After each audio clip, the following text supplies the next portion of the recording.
Bonjour tout le monde, je vous remercie d'être présent aujourd'hui pour cette nouvelle formation. C'est une formation sur le travail en équipe, sur les aspects pratiques du travail en équipe et sur les aspects légaux du travail en équipe. C'est une formation qui n'a jamais été offerte chez Proprio Direct, c'est la première fois. Donc vous êtes ici aujourd'hui dans la salle des privilégiés de pouvoir l'entendre en primeur. Les autres le verront dans quelques jours dans le menu université de l'accès courtier. C'est une formation qui dure 3 heures, qui donne 3 unités de formation continue à l'OACQ. Donc en sortant, évidemment, je vous donnerai une autre feuille à signer. Ne partez pas sans l'avoir signée, sinon vous n'aurez pas vos crédits. Vous avez en main normalement les notes de cours. Alors ceux qui sont en ligne, vous pouvez télécharger les notes de cours et nous suivre en même temps. Vous avez d'abord les notes du PowerPoint que je présente ici à l'écran. Vous pouvez mettre en regard de chacune des images vos notes personnelles. Et à la fin, vous avez un exemple du contrat de travail que je vous propose et que je vais détailler sous la forme d'un exemple plus tard dans la formation. Toutes ces pages-là sont vierges, beaucoup de lignes blanches. L'idée, c'est que en suivant la formation, je vous propose de mettre vos notes de cours et ceci à côté. Donc, détachez-les des notes, dégrafez ça, posez les deux à côté l'un de l'autre.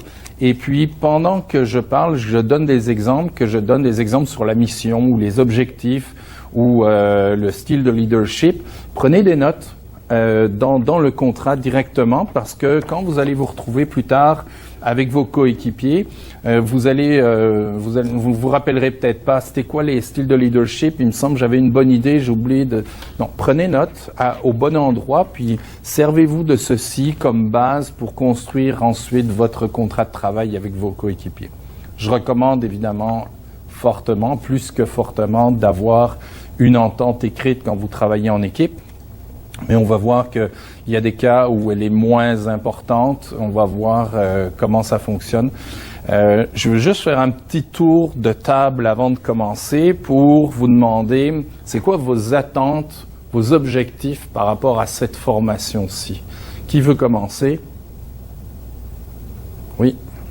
En fait, moi, mon objectif, c'est d'être plus performant envers mon équipe, en fait. S'il y a des questions, des trucs comme ça, ça va permettre d'y répondre. Parce qu'on n'a pas vraiment eu des formations pour dire, il y a un rassemblement de courtiers, comment ça fonctionne, puis là, moi, je vais chercher l'information pour ça.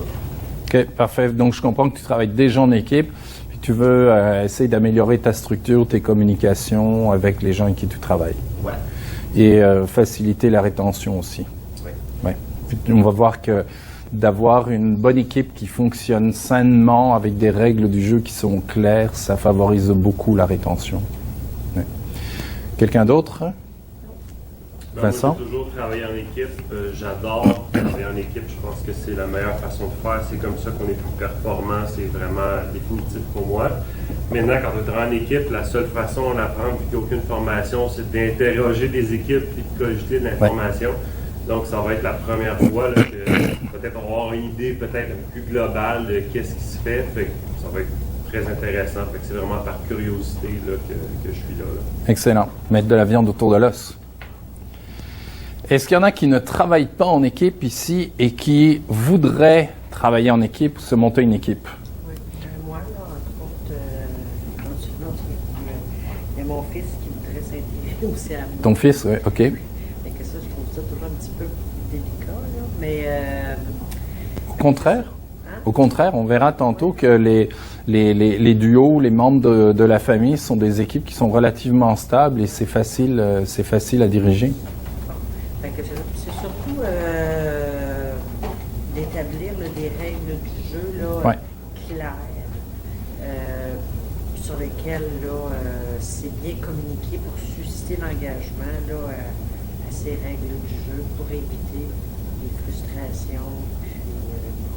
Excellent. Puis si tu remarques, ça va sûrement te faire plaisir, à l'avant-dernière page du contrat, il y a une section engagement justement. Je m'engage à promouvoir les intérêts du groupe, à travailler de bonne foi en vue d'atteindre les objectifs de l'équipe, à mettre tout en œuvre pour soutenir la bonne réputation de l'équipe et à respecter les termes et conditions du présent contrat. Fait que quand l'engagement est au-delà de l'engagement moral, quand c'est un engagement écrit et que ça vient dans un contrat, c'est sérieux. Ça va? Quand vous embauchez, vous êtes chef d'équipe, vous embauchez quelqu'un, puis vous lui dites, regarde, on va avoir du fun ici, mais en ce qui concerne le contrat et les règles du jeu, on n'y est pas. C'est solide.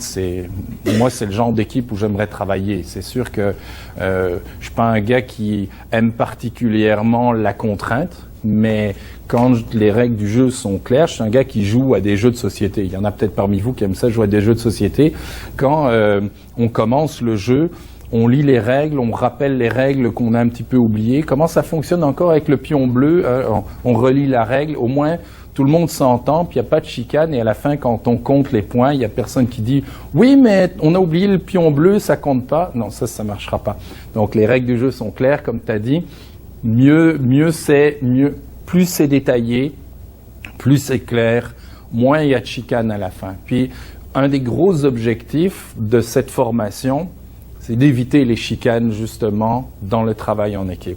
Oui, ça va vous aider à vous rendre peut-être plus performant, d'avoir une vue d'ensemble sur c'est quoi réellement travailler en équipe. Ça va peut-être vous faire changer votre style de leadership aussi. Ça va amener peut-être plus de réunions, plus de réflexion sur la propriété des inscriptions, sur les départs des courtiers. J'ai essayé de prévoir pas mal toutes les étapes d'un contrat. Puis, oui, Vincent, j'ai fait comme ça aussi. J'ai consulté beaucoup de gens qui travaillaient en équipe. J'ai moi-même dirigé une équipe quand j'étais sur la route dans les années où je faisais du courtage. Et puis, fort de mon expérience, fort de ce que j'ai appris à travers différentes formations que j'ai suivies aussi en coaching, une formation récente à l'université sur le leadership, j'ai mixé toutes ces connaissances-là et je suis arrivé à la formation d'aujourd'hui.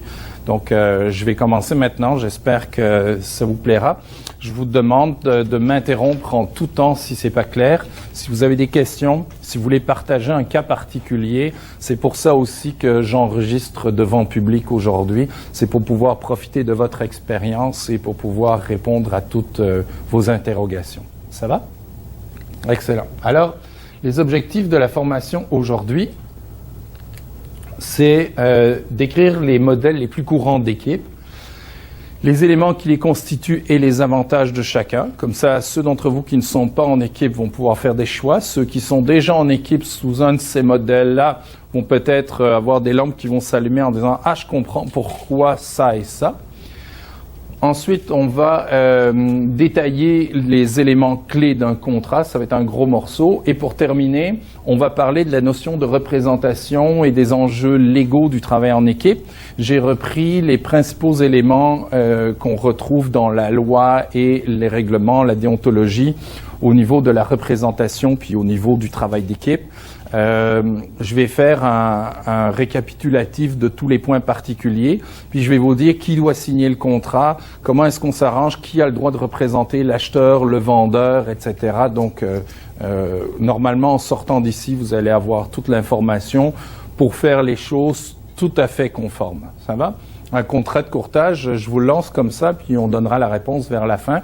D'après vous, quand on est 3 personnes assignées à l'article 1, évidemment, il n'y a pas de place, fait qu'il faudra le mettre à côté, mais on est 3 coéquipiers, puis 3 coéquipiers présumés pouvoir représenter le vendeur. D'accord? Est-ce que les 3 doivent signer le contrat de courtage? Oui. Qui dit oui? Moi. Qui dit non? OK. Donc, ça valait la peine de venir aujourd'hui. Parfait. Yes. OK, le plan de la formation aujourd'hui, on va répondre à ces questions-là en détail. 1, qu'est-ce qu'une équipe? 2, quels sont les avantages de chaque modèle? 3, quels sont les fondements du travail en équipe? 4, comment rédiger un contrat de travail en équipe? Et 5, quels sont les aspects légaux à observer impérativement? J'ai oublié de l'écrire dans la présentation. Et on commence tout de suite par la définition d'une équipe. Alors, selon vous, c'est quoi une équipe? Une équipe, c'est des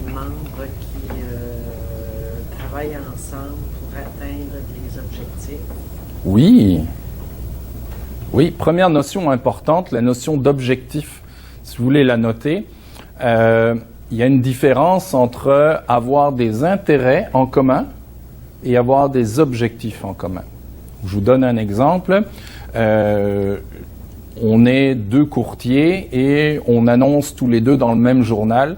Chacun prend une demi-page et chacun paye sa demi-page. Puis là, tout à coup, on se dit, pourquoi on ne prendrait pas la pleine page à 2? Ça va nous donner un escompte de 25%. On splittera la facture, puis on s'organise avec le montage sur la page pour que ça ait l'air de ce que ça a l'air actuellement. Et ça, c'est un intérêt commun. 2 personnes se rassemblent ou 2 personnes dans un secteur disent moi, je pensais prendre un local, moi aussi, pourquoi on ne prendrait pas un local à frais partagés? Puis on va se mettre un horaire et tu viendras quand tu veux, je viendrai quand je veux, puis on s'organisera, il y a de la place pour 2. Fait que ça, c'est pas une équipe, parce qu'il n'y a pas d'objectif commun, il y a des intérêts communs. Excellent. Selon vous, c'est quoi une équipe? Quelqu'un a une autre idée ou voudrait ajouter à cette définition?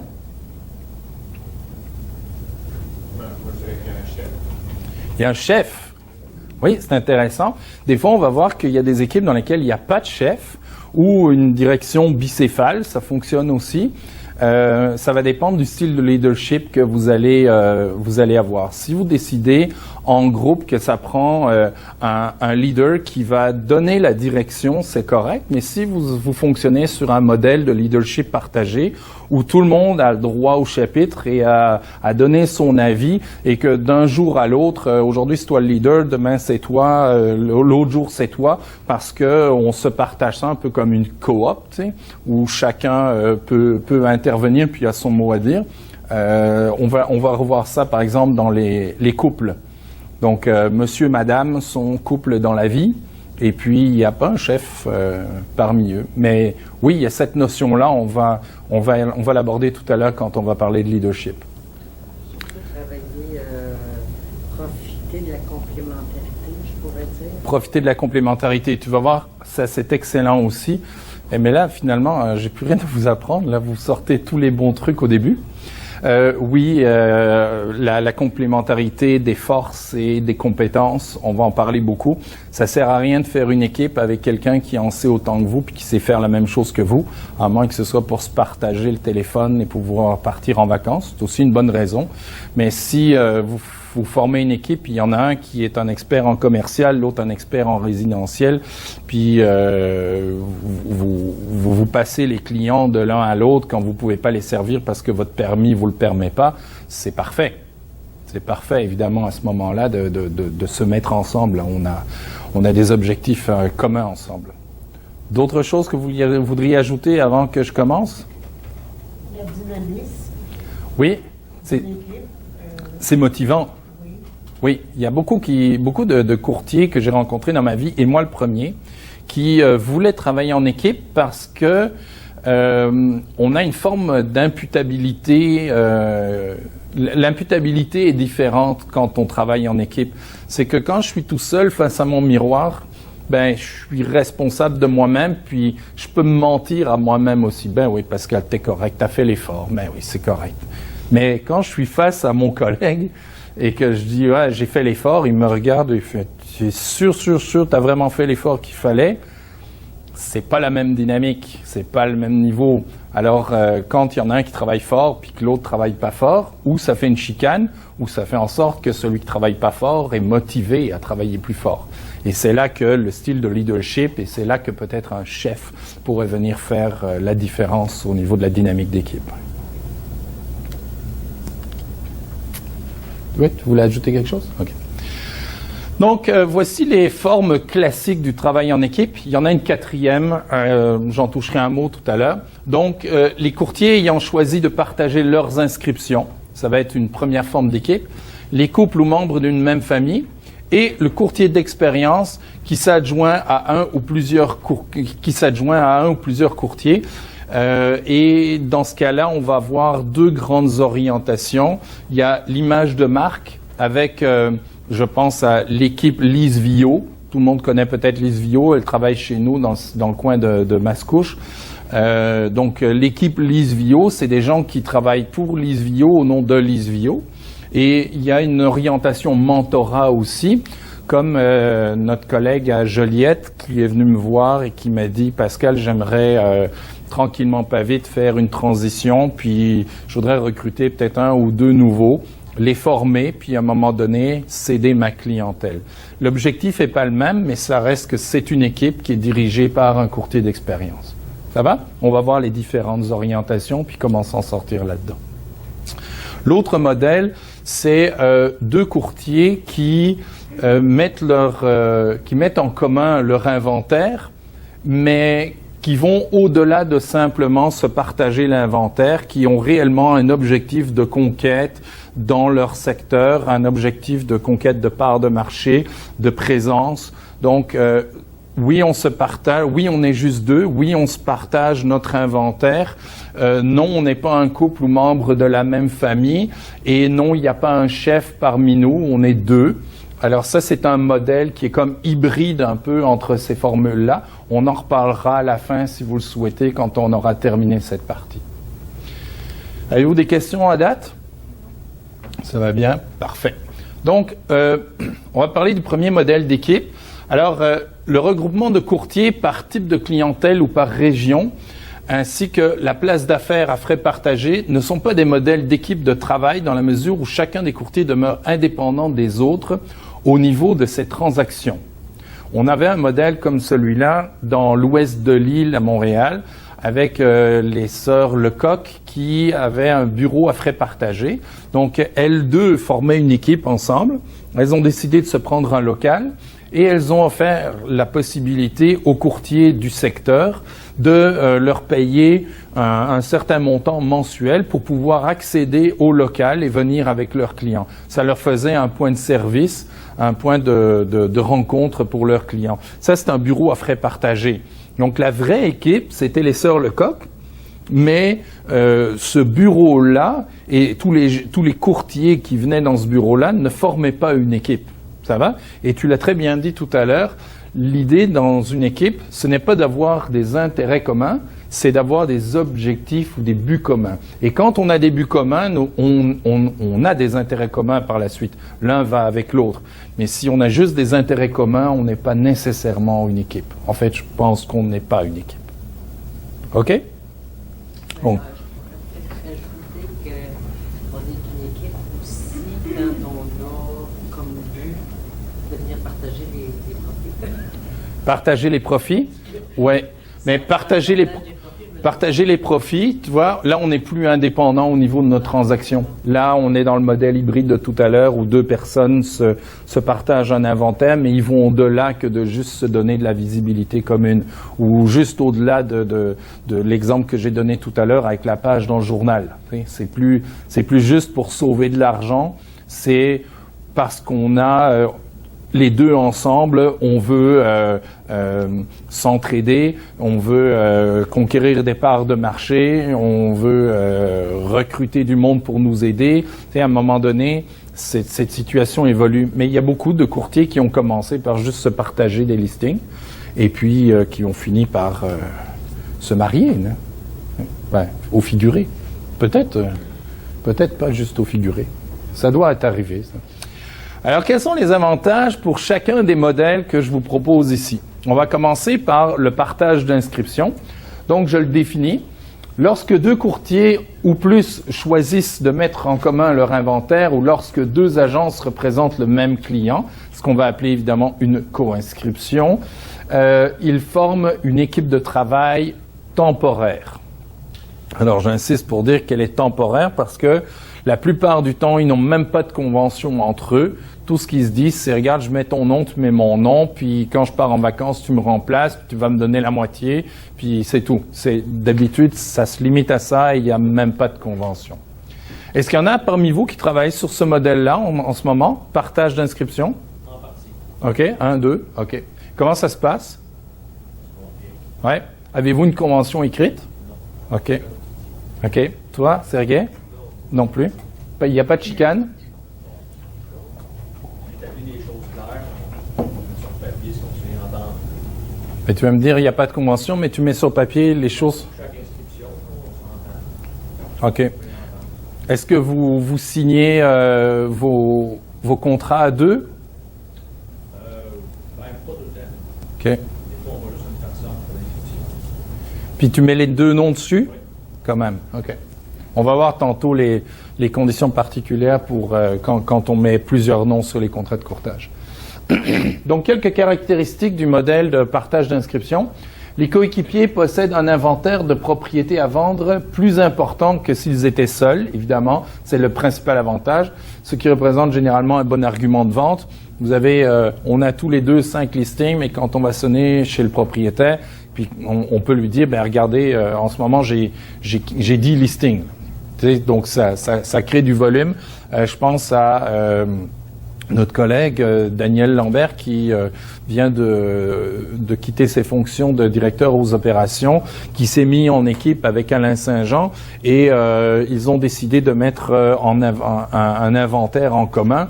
Donc Daniel, en arrivant sur la route, part déjà avec une vingtaine de listings. Donc lui, quand il sonne à la porte, il dit, ben oui, je fais partie d'une équipe connue, puis j'ai 20 listings, donc vous pouvez me faire confiance. Ça va fonctionner aussi pour un nouveau qui sort de l'école, qui va trouver un mentor ou qui va trouver un courtier d'expérience qui cherche justement un nouveau dans son équipe et qui va lui dire, ben regarde, je vais te mettre sur plusieurs de mes listings, puis ça va t'aider à démarrer. Et ça, c'est fréquent. J'ai un ami chez Remax qui a fait la même chose. Il est parti d'ici, il est allé chez Remax, il est mis en commun avec un courtier. Ça lui a permis de prendre plein d'autres inscriptions parce qu'il y avait du volume. Et donc, après, il a quitté son coéquipier et il a fonctionné avec son propre inventaire. Donc, quand je parle de la notion de temporaire, il y en a parfois qui passent par cette avenue-là, le temps de monter leur inventaire ou de comprendre comment ça fonctionne dans un secteur ou dans la profession et qui ensuite continuent en faisant cavalier seul parce qu'il y a plus de bénéfices à le faire seul qu'à le faire à deux. C'est le plus problématique, c'est quelqu'un qui a emprunté ce talent de listing, là, tu lui donnes la monnaie. Je vais te demander de répéter plus fort, s'il te plaît, je t'entends pas très bien. C'est ça la problématique que ça donne. S'il y a quelqu'un qui est joint à toi, qui donne à plusieurs inscriptions qui sont à toi, puis c'est quelqu'un qui est nouveau dans l'immobilier qui vient de sortir, il va se joindre à toi, tu vas lui donner tout, tu vas l'apprendre à travailler, Ouais. puis là, à un moment donné, 3 mois ou 4 mois plus tard, le bail, écoute, j'aimerais partir moi-même. Puis là, toi, tu as perdu ton temps, ton argent, tu as investi surtout le temps. C'est une façon de le voir, Sergei. On parle pas de l'argent, on parle du temps que tu as investi. Je suis d'accord avec toi.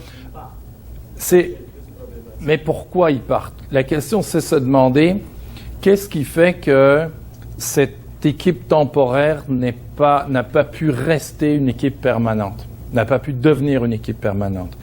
Qu'est-ce qui a fait que ces deux courtiers n'ont pas réussi à s'entendre pour continuer de faire affaire ensemble? Est-ce que c'est parce que vous n'aviez pas d'objectif? Est-ce parce que vous n'aviez pas d'intérêt l'un pour l'autre? Est-ce que c'est parce que vous ne faisiez pas de réunion, parce qu'il y avait personne qui prenait le leadership de diriger cette équipe? C'était quoi les objectifs, les attentes de chacun? Est-ce qu'elles étaient bien comprises? Est-ce qu'il y avait des connaissances mises en commun qui profitaient à l'équipe? Tu sais, comme on dit, la somme est plus forte que chacune des parties, là. Est-ce que les connaissances de chacun mis en commun faisaient de vous une entité plus forte? Avez-vous essayé de faire ça? Donc, au départ, oui, c'est un cas que j'observe régulièrement. Deux personnes se joignent ensemble et quand il y en a un qui a récupéré son niveau, ils se séparent et parfois même avant, parce que l'autre lui dit « Je trouve que tu fais pas assez d'efforts, je traîne un boulet, je préfère travailler tout seul de mon côté. » C'est pas toujours celui qui arrive qui repart. Là, parfois, c'est l'autre qui le met dehors. Mais parfois aussi, ces gens-là se découvrent des affinités et découvrent des intérêts à travailler ensemble.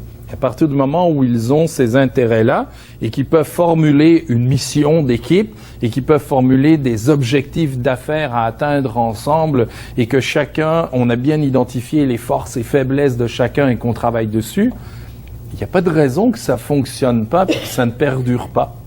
Ça ne devrait pas rester temporaire quand ça va bien, tu sais, quand les gens sont motivés à travailler ensemble.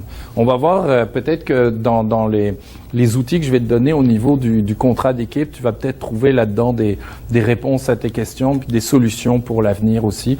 Parce que je veux pas te décourager, je veux pas que tu sois découragé de coacher, d'encourager un nouveau ou d'essayer de travailler en équipe. Bien au contraire, tu sais. T'as peut-être eu une fois ou deux cette expérience-là, mais 3 fois. Je suis vraiment désolé pour toi, mais en même temps, il y a à se questionner à pourquoi à chaque fois je refais le même effort et qu'après 2 fois que ça n'a pas marché, je me réessaye une 3e fois. Et qu'est-ce que j'ai fait de différent à chaque fois pour pas que ça arrive?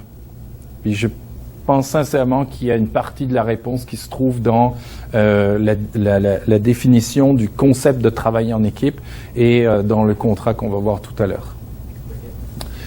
Les coéquipiers ont des chances égales de vendre un inventaire commun.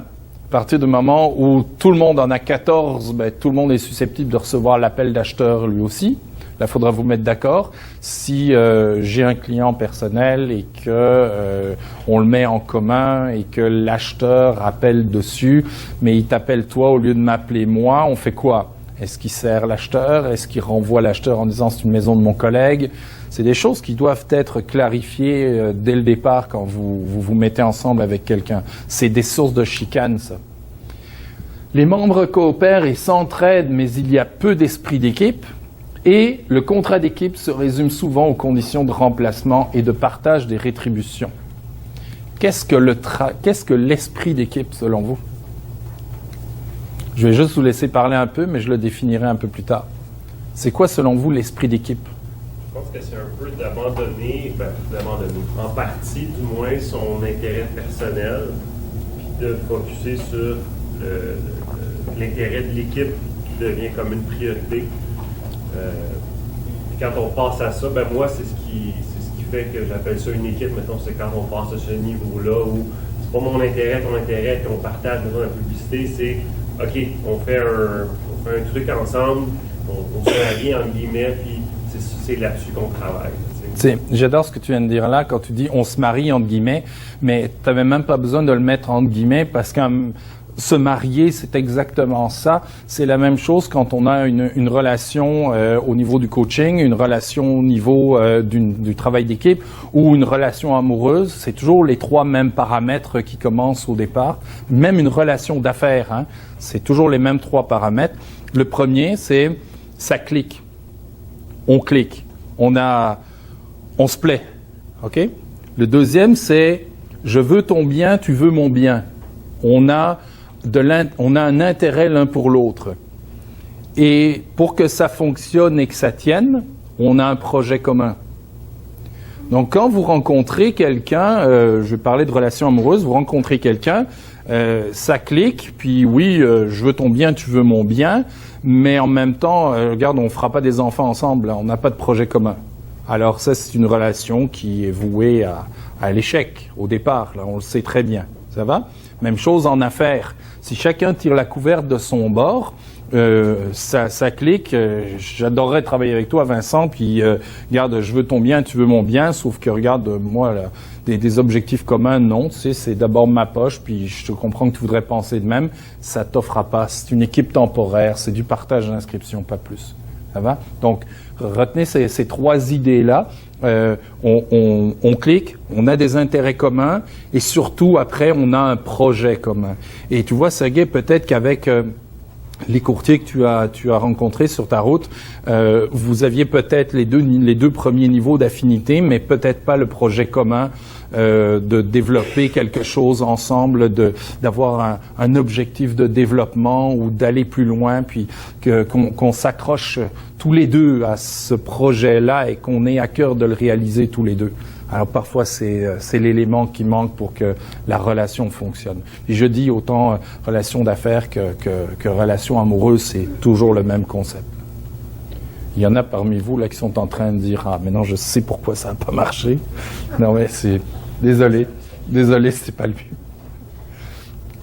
OK. Alors maintenant, on va parler des couples et des proches.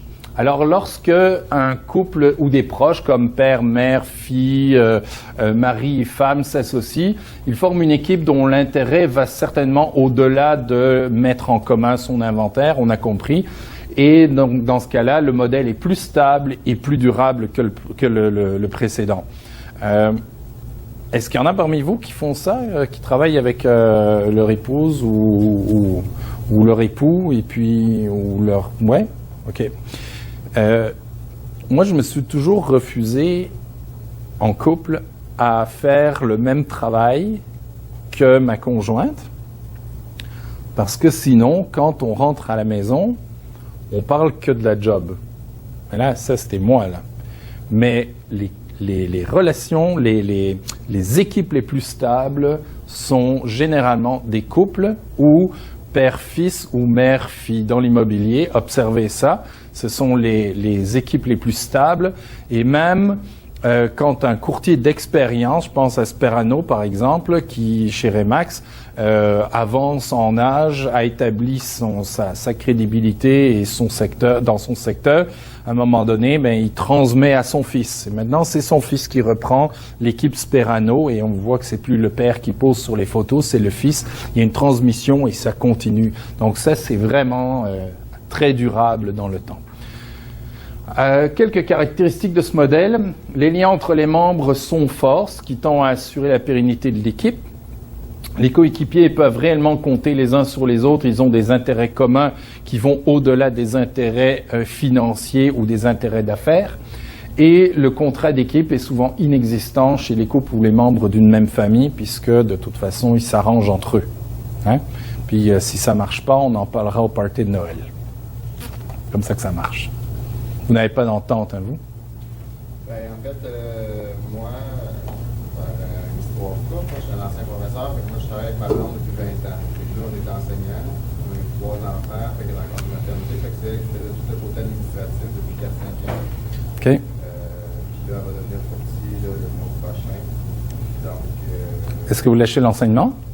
ça va faire longtemps qu'on n'a pas enseigné les deux. Et oui, Ah ouais? Moi, c'est déjà lâché, puis elle tire avec du centre, mais lui, il va lâcher l'enseignement aussi. Ah ouais, mon ex-conjointe était enseignante, je pense que tu la connais. Puis elle avait lâché l'enseignement pour faire du courtage à temps plein, puis ça n'a pas bien fonctionné pour elle. Elle est retournée, mais je pense qu'il y avait une question d'acquis, là, puis il fallait pas qu'elle perde ses acquis, là, si... C'est une question de choix, là. Nous, on Ouais. a décidé de tourner la page. Je ne dis pas que je ne pourrais pas enseigner un jour parce que j'étais quand même assez heureux comme enseignant, mais en tout cas, c'est ça notre modèle. Fait que non, c'est sûr qu'on n'a pas de contrat ensemble, mais là, on arrive à la croisée des chemins, c'est-à-dire que comme ça, on ne fournit pas non plus. Fait que là, on est à se questionner sur quel genre de vie qu'on veut. Est-ce qu'on reste comme ça, puis même on rapetisse en donnant les contrats qu'on a, ou est-ce qu'on veut aussi un engagement? Est-ce qu'il y a quelqu'un qui veut des références ici? Puis ça peut être gênant aussi quand on travaille en couple. Père-fils, puis mère-fille, peut-être un peu moins, mais mari et femme, il n'y a pas un lien de sang qui dit, ben, regarde, tu seras toujours mon fils. Tu sais. Donc, ce lien-là, il est basé essentiellement sur la confiance. Et quand on dit, ben, regarde, si tu veux qu'on travaille ensemble, on va tout mettre par écrit pour que ce soit clair. Ça peut être perçu par un des deux conjoints ou même par les deux comme un manque de confiance l'un envers l'autre. C'est quoi? Qu'est-ce que tu penses que je vais pas faire ma part? Tu penses-tu que je vais tirer la couverte de mon bord? Je comprends pas pourquoi tu veux qu'on se fasse une entente. Mais sincèrement, de connaître les règles du jeu avant de commencer le jeu, c'est la meilleure façon de pas faire de chicane quand on compte les points à la fin. On le fait par testament. Oui, c'est pas mal. C'est pas mal aussi. Alors, mon dernier cas ici, qui n'est pas le moindre, c'est probablement celui sur lequel on va le plus discuter dans le reste de cette formation. C'est la question du courtier d'expérience. Donc ça, c'est le courtier qui a beaucoup d'expérience, est très occupé et se cherche des gens pour l'aider. Est-ce que je vous ai déjà raconté mon histoire du jardinier? Il y en a quelques-uns parmi vous qui la connaissent peut-être, avec le jardinier qui plante du thym, qui plante des graines de thym. Non, ça vous dit rien? Non, c'est le fun, je vous la raconte. Parce qu'en plus de ça, elle va vous permettre de faire une transition avec d'autres éléments. Donc, c'est un courtier immobilier qui est jardinier à temps plein et il commence sa carrière avec un sac rempli de graines de thym. Parce que c'est sa seule ressource. Tout ce qu'il a comme ressource quand il commence dans l'immobilier, c'est du temps.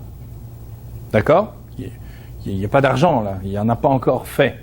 Alors il prend ses graines de thym, il les plante dans des petits pots, et puis il les arrose, et il les regarde pousser. Il n'y a que ça à faire, il y a du temps. Et puis tranquillement, pas vite, il voit que le fruit de ses efforts commence à produire.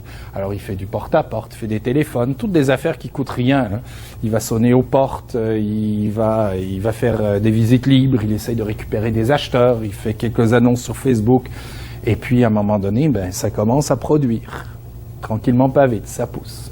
Et puis quand arrive la saison de la récolte, au bout de chaque graine, chaque plant de thym, il y a une pièce d'$1 et il récolte $1. Et ça, c'est un principe en affaires qu'on connaît bien qui dit le temps, c'est de l'argent. Alors, il récolte de l'argent, il met ça dans son petit sac. Et à la fin de la saison, il constate ses résultats et il voit qu'il a un peu moins de temps et un peu d'argent. Et là, il se dit, c'est le fun parce que maintenant, je vais commencer à pouvoir investir un peu d'argent. Je vais pouvoir peut-être me faire un site web, je vais pouvoir peut-être commencer à faire des publicités payantes dans Facebook. J'accède à d'autres outils puisque maintenant j'ai des ressources que je n'avais pas avant. En même temps, j'ai un peu moins de temps, fait que ça ne me dérangerait pas que des outils travaillent pour moi. Je vais peut-être faire des flyers, tiens, c'est une bonne idée les flyers. Alors là, saison 2, là, on voit que le courtier a gagné en expérience et en notoriété. Là, il décide de recommencer à planter son temps, évidemment, puisque ça a fonctionné. Il continue, là. C'est pas parce qu'on est rendu qu'on fait 100 000 pièces par année qu'on arrête de faire des visites libres ou de faire des téléphones, là. Si ça fonctionnait pour se rendre là, on continue. Et là, il se dit, tiens, qu'est-ce qui se passe si je plante des graines d'argent? Et là, il se rappelle cet autre principe en affaires qui dit, c'est avec de l'argent qu'on fait de l'argent. Donc là, il se met à planter des graines d'argent, et puis il arrose. Et puis il passe tout son temps à faire produire ses plants, et puis il regarde le résultat, et quand arrive la récolte, au bout de ces graines, de ces plants de thym, il y a toujours $1, il récolte, il met dans son sac, et au bout des plants d'argent, il y a $3 qui ont poussé. Alors il récolte. Plus il investit, et plus ça rapporte. Il récolte, et à un moment donné, sa deuxième saison termine, il est de plus en plus connu, c'est un courtier très populaire, là. Et là, il se rend compte qu'à la fin de sa saison, il n'y a plus de temps, mais il y a beaucoup d'argent. Et là commence la troisième saison. Et là, il se dit, je ne peux plus investir de temps, j'en ai plus. Mais j'ai de l'argent. Fait que ce que je vais faire avec mon argent, c'est que je vais aller chercher des courtiers qui ont du temps. Puis eux, ils vont planter du temps pour mon équipe. Alors, je vais leur donner mes graines de thym, puis c'est mes graines d'argent, c'est eux qui vont se charger de les faire pousser, de les entretenir, ils vont faire mes visites libres, ils vont s'occuper des acheteurs, ils vont les planter mes pancartes. Moi, j'ai plus le temps de faire ça. Mais j'ai de l'argent pour me payer des nouveaux courtiers. Ça va? Donc, ça, c'est ma fable pour montrer la progression d'un courtier, puis montrer les deux grandes ressources dont on dispose quand on est courtier immobilier, c'est le temps et l'argent. Et des fois, il y a des courtiers qui ont beaucoup de temps et pas d'argent, donc il faut qu'ils fassent des activités qui correspondent à la ressource qu'ils ont. Ça sert à rien de commencer dans l'immobilier puis de dire je vais investir de l'argent que j'ai pas pour me faire connaître. Non, fais-toi connaître en utilisant la ressource dont tu disposes le plus, investis-la intelligemment, produis de l'argent, et quand tu auras de l'argent, tu pourras investir cet argent. Donc, il ne faut pas mettre la charrue avant les bœufs.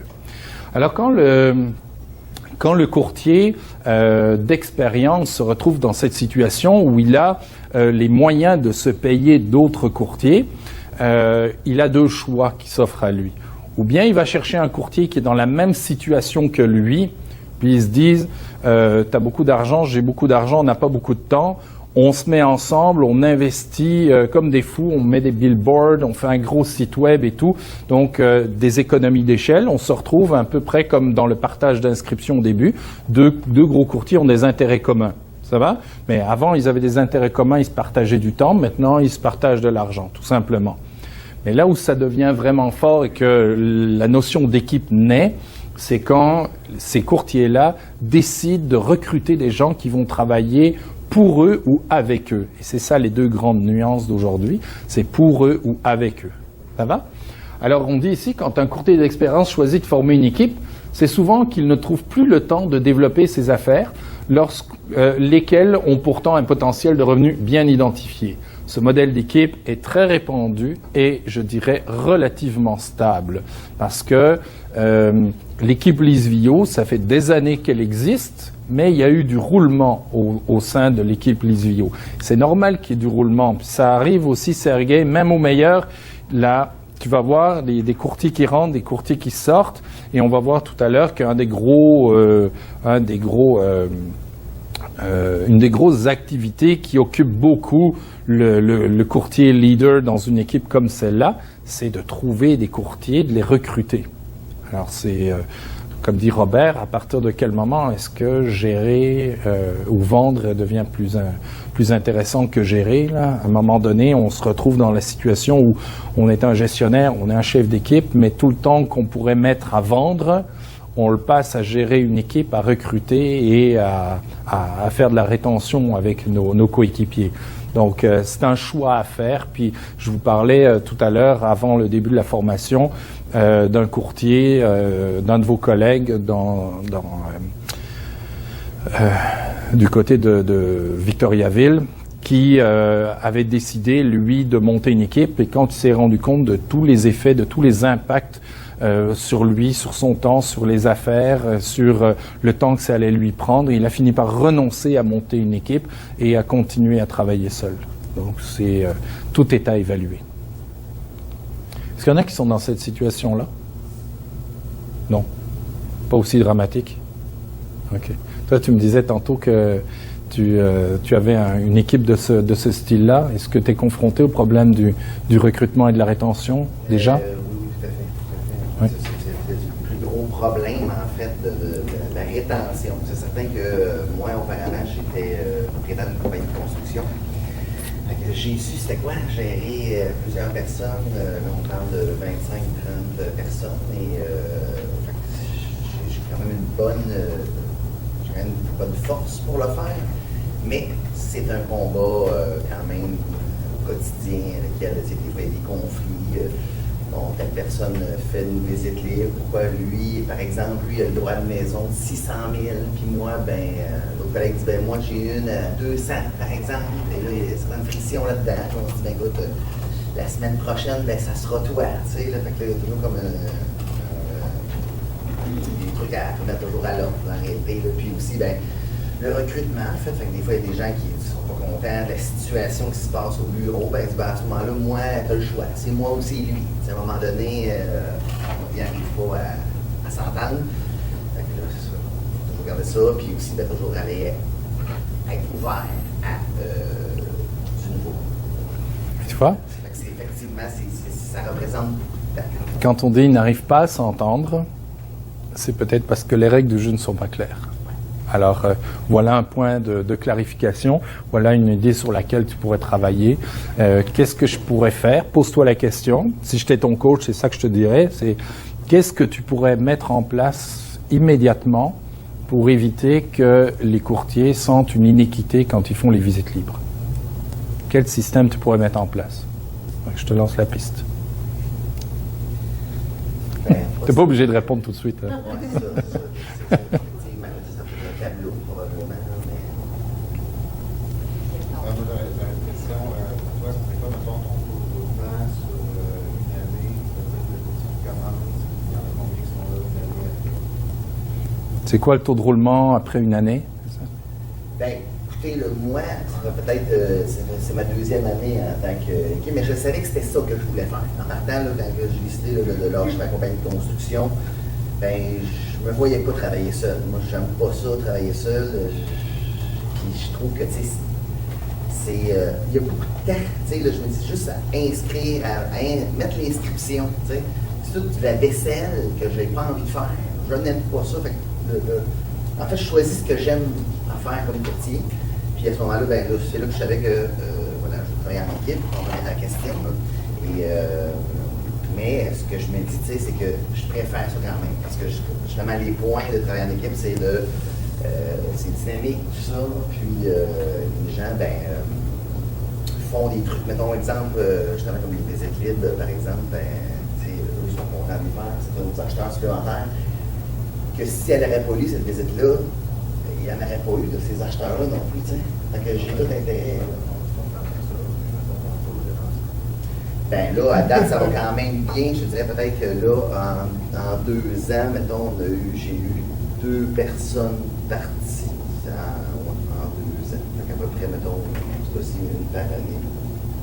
Est-ce qu'ils ont abandonné la profession ou sont partis, ils ont fait cavalier seul, ils ont rejoint une autre équipe, ils ont quitté l'agence? Ils n'ont pas encore quitté l'agence, mais ils sont... Je sais ce que je veux dire, pas d'inscription ou juste une, puis elles changent. Ça m'a donné l'impression qu'il manquait de motivation. Okay. Mais c'est des gens que j'ai passé beaucoup de temps avec eux, puis ils disaient, regarde, voici, je te donne mes trucs, justement, comme Sergei, je pense que c'est ça qu'il disait. Je donne mes trucs, puis je les établis, je leur fournissais un bureau, je passe du temps avec eux au téléphone aussi, puis... Ben, tu vois, je te donne un autre exemple qui va dans le même sens. Dans l'ancienne loi, parce que là, la loi, il y a une nouvelle loi, elle vient de changer, pour ceux qui ne savent pas.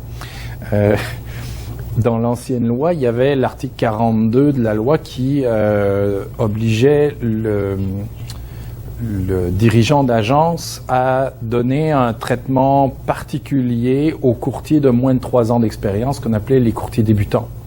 À ma connaissance, cet article n'est plus dans le texte de loi aujourd'hui, mais ça a été une énorme contrainte pour certaines bannières qui ont dit « bon, ben puisque c'est comme ça, on n'embauche plus de nouveaux ». Tu vois, la question du temps, de l'effort et de l'investissement, puis pense-y, là, si on n'avait pas de formation, d'encadrement, puis un service d'assistance comme on a ici chez Proprio Direct, ce serait tough pour un nouveau qui commence, surtout qu'on est centralisé à Laval, et lui, il travaille peut-être à Gatineau, tu sais. C'est quoi ses ressources, c'est qui, qu'est-ce qu'il a comme encadrement pour pouvoir réussir? Mais j'avoue que si on n'y met pas le temps, les chances sont quand même moindres. Fait que donc, oui, un investissement, oui, c'est difficile, mais c'est un choix. Puis une fois que je pense à Yann Castonguay, que vous connaissez tous, c'est un de nos très bons courtiers ici chez Proprio Direct, qui me disait, moi, si j'embauche un nouveau courtier, je préfère en prendre un qui sort de l'école, comme ça, je peux le modeler à ma façon de travailler et on est plus vite, plus compatible. Tu vois? Et il y en a d'autres qui vont dire, non, moi, je préfère en prendre un qui sait déjà comment ça fonctionne, comme ça, je ne dois pas lui expliquer, je ne perds pas de temps. Ben, tu vois, encore là, c'est chacun son modèle, chacun sa façon de voir les choses. Mais il y a des pour, des contre. L'idée, c'est de pouvoir, tu prends une feuille, tu fais 2 colonnes, les pour, les contre, d'avoir un nouveau, et puis tu choisis la colonne dans laquelle il y a le plus d'avantages. Oui. C'est au-delà des objectifs, des rôles clairement définis. Une équipe implique obligatoirement une gestion d'équipe. Oui, on va le voir tout à l'heure. On va parler des réunions, on va parler de... Oui, il y a plein de choses. Il y a une structure, là. C'est comme une mini-business qui se monte. Pour prévenir et résoudre des conflits. Oui. Ah oui, je l'ai prévu dans la convention, la question de la résolution de conflits aussi. Il y a plein de choses. Il peut arriver toutes sortes de litiges, ça pourrait prendre un médiateur. Il y a plein de considérations.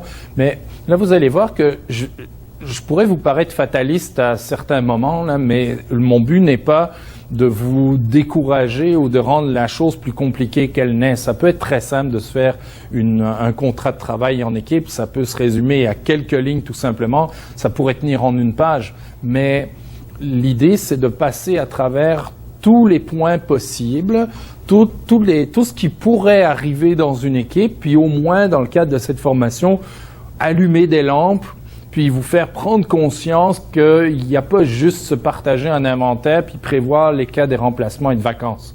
Il y a beaucoup d'autres choses autour de ça. Puis après l'avoir vu, vous ferez le tri vous-même en disant, bon, regarde, pour la question des litiges, là, regarde, on mettra pas une clause pour ça, là, on s'organisera, je prévois pas qu'il y ait un litige qui arrive.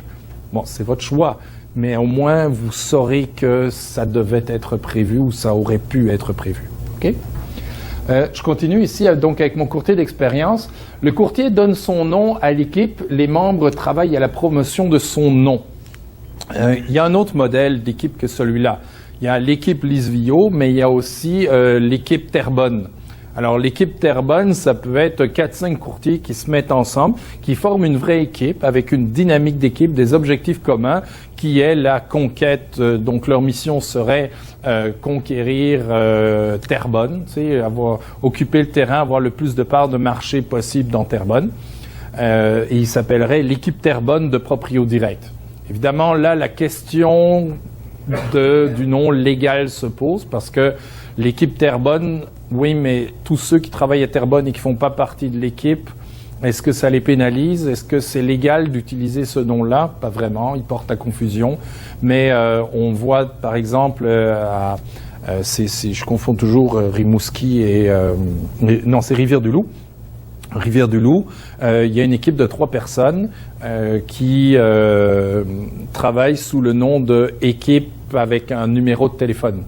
Donc, le nom de leur équipe, c'est le nom d'un numéro de téléphone. Et quand on les a nommés à Québec, est-ce qu'il y en a qui étaient à Québec au gala?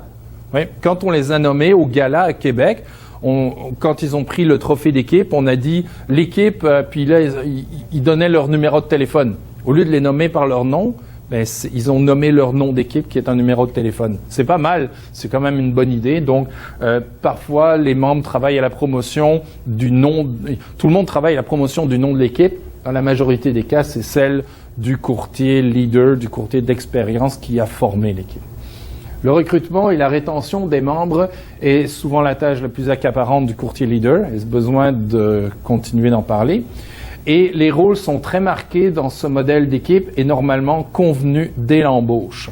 Le modèle que je vous ai fait de contrat d'équipe, c'est un modèle de courtier d'expérience. Donc, vous allez voir qu'on a des coéquipiers qui sont nommés avec des rôles bien définis. Et je vais me servir de ça pour ma partie légale à la fin, pour vous expliquer qu'est-ce qu'on peut faire au niveau des contrats de courtage, qu'est-ce qu'on a le droit de faire ou de pas faire pour parler de notre équipe et des rôles de nos coéquipiers. C'est pas tout le monde qui pourrait être autorisé à représenter le vendeur. C'est pas parce qu'on est 5 et qu'on travaille en équipe et qu'on a mis les 5 le listing à notre nom sur proprio-direct.com que nécessairement on est les 5 à avoir le droit de représenter le vendeur. Fait que je vais faire une nuance là-dessus puis je vous expliquerai comment ça marche.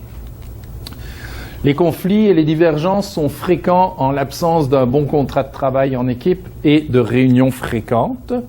Est-ce que vous faisiez souvent des réunions chez vous? Oui, autant que possible. Oui? Toi aussi? Excellent. Vous aussi, j'imagine, tous les soirs? À l'apéro? Pas trop de problème à pouvoir amener ça à la maison, même si on travaille à la maison. Comme on l'avait déjà fait à la base. Donc, même des fois qu'il y en a un qui nous a parlé, donc on va toujours en faire. OK. Les membres peuvent être rémunérés au pourcentage des ventes collectives ou selon un rendement individuel. J'ai même prévu dans la convention une question de bonification.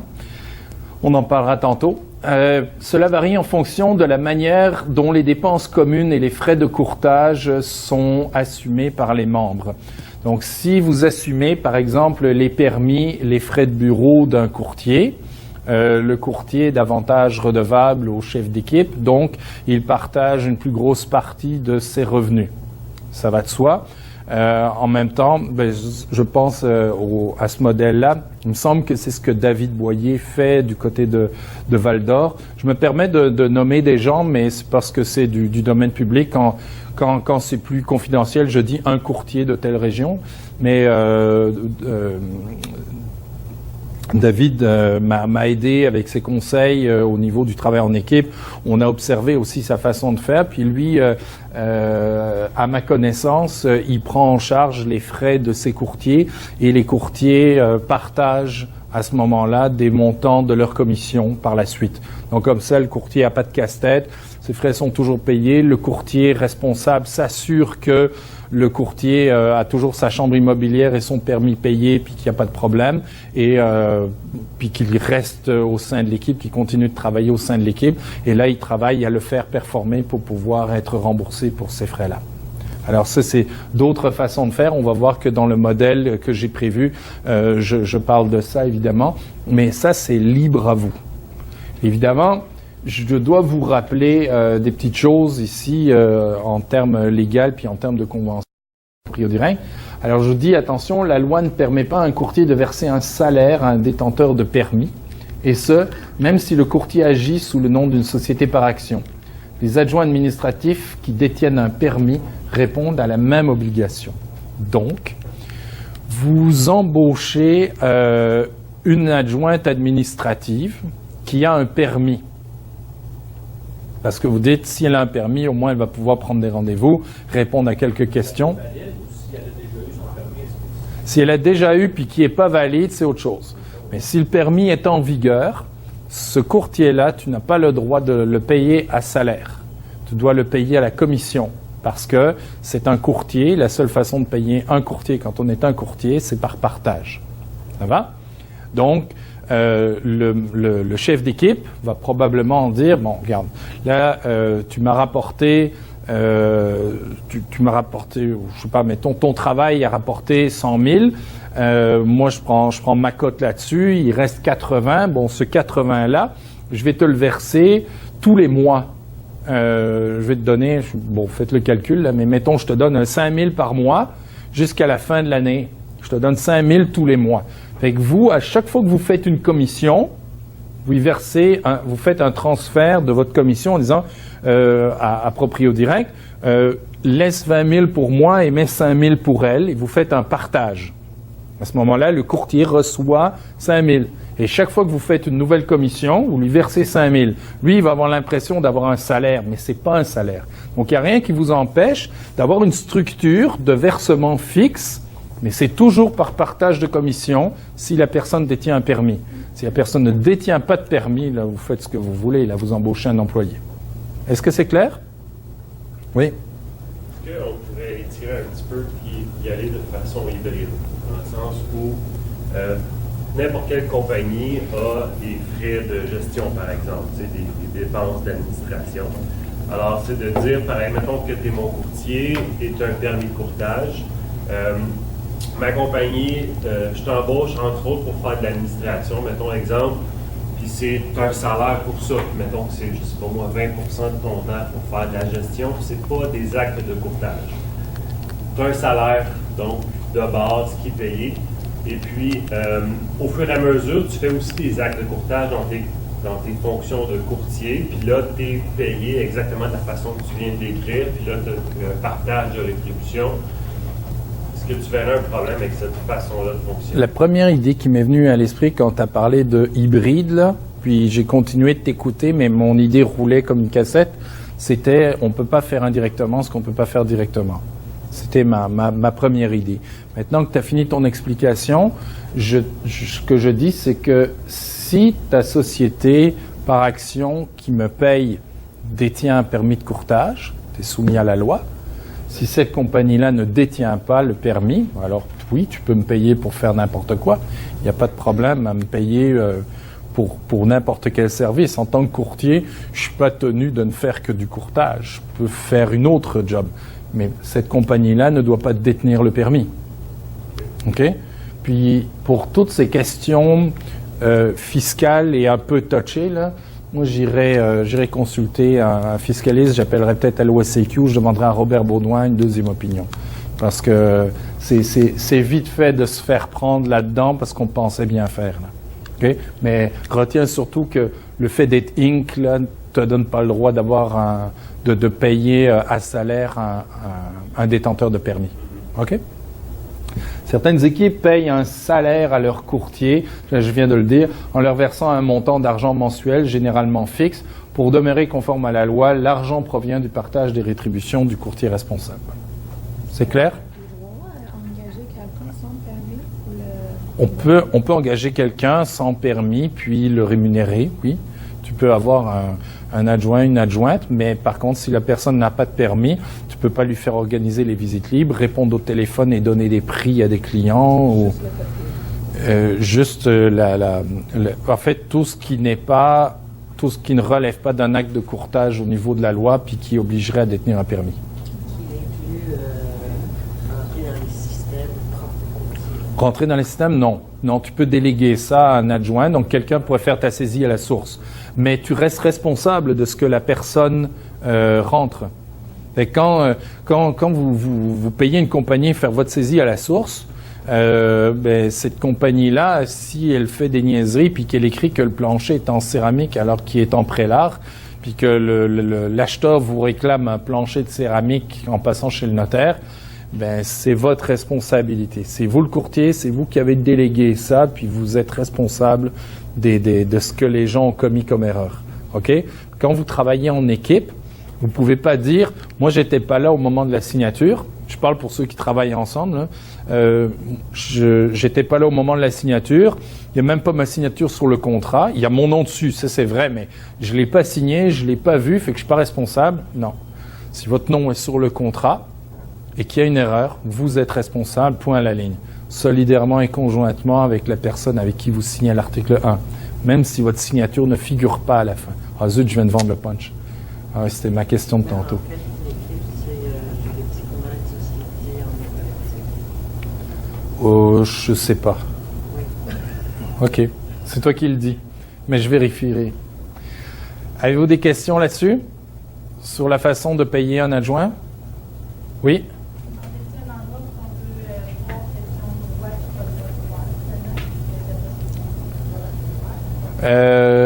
Oui, je te trouverai un article au niveau de l'OACIQ sur Simbad.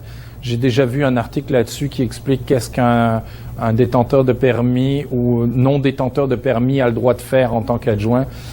Puis souvent, le courtier va déléguer la partie qu'il n'a plus le temps de faire. Rappelez-vous ma fable du jardinier tout à l'heure. Il est rendu qu'il y a de l'argent, il est prêt à payer pour un service. Fait qu'il va dire, avant j'avais le temps de faire des visites libres, avant j'avais le temps de frapper aux portes, avant j'avais le temps de faire des téléphones, maintenant j'ai plus le temps.